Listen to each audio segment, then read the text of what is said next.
All right, are you ready to finally get fluent in English? Because today, we're going to throw all those old, complicated rules out the window. We're not talking about endless grammar drills. Instead, we're diving into a really simple, natural way to become fluent that feels way less like studying and a lot more like, well, just living your life. So let's just get this out of the way. So many of us have this idea in our heads that becoming fluent in English is supposed to be hard, right? Like it's this massive mountain we have to climb. But honestly, what if that one belief is the only thing that's actually holding you back? Because here's the real secret, and it's a good one. The journey to fluency is so much simpler and more natural than we've all been taught. Seriously, it's not about memorizing a dictionary. It's about changing the way you even think about learning. And that brings us to the very first, and I mean the most important step. It all starts up here, in your head. It's a mindset shift. We need to forget about being perfect and just focus on what really, truly matters. Just look at the difference here. On one side, you've got perfection. All that pressure to know every single grammar rule and the constant fear of making a mistake. But on the other side, you just have communication. Your goal isn't to sound like a news anchor on day one. Nope. The real goal is just to get your message across, to be understood. And you know what? When you focus on that, all that pressure just melts away and learning actually becomes fun.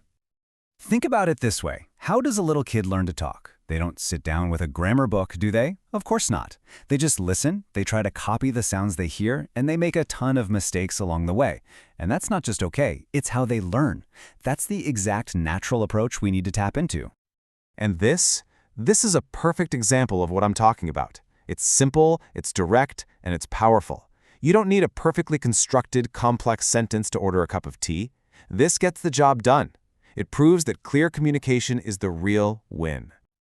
Okay, so once you've got the right mindset, where do you go next? Well, you listen. Because if you want to speak well, you first have to be a great listener. And I'm not just talking about hearing words. Active listening is the bedrock of fluency. It's about catching the rhythm, the flow, the music of the language. So how do you actually do it? Easy. You surround yourself with English that you actually enjoy. Seriously, forget the boring stuff. If you love movies, binge watch a series with subtitles on. If you're a huge cricket fan, find a podcast about it. Love food? Watch a cooking show. When you're having fun, your brain just soaks it all up without you even trying. Now, I want to share a technique that is an absolute game changer for your pronunciation. It's called shadowing.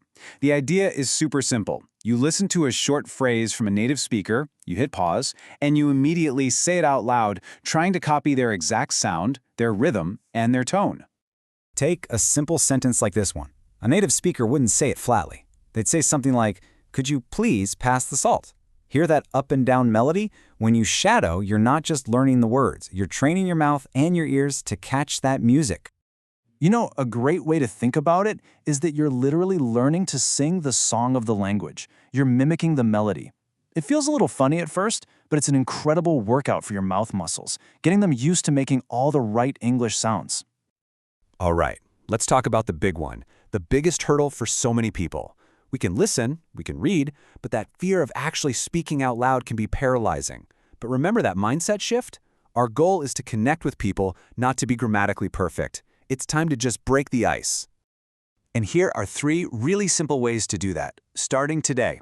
First, find a friend you can practice with, a speaking buddy. Keep it low pressure. Second, practice common situations, like pretending you're ordering chai. And third, and you've got to trust me on this one, it works. Just talk to yourself. As you go about your day, just narrate what you're doing in English, like this. It feels a little weird at first, for sure, but what it does is incredible. It forces your brain to stop translating everything from your native language and to start actually thinking in English, and that is a huge leap forward. So what about all the vocabulary and grammar? Well, the trick here isn't to work harder, it's to learn smarter. You don't need to memorize the entire dictionary, you just need a practical approach that's all about how English is used in the real world.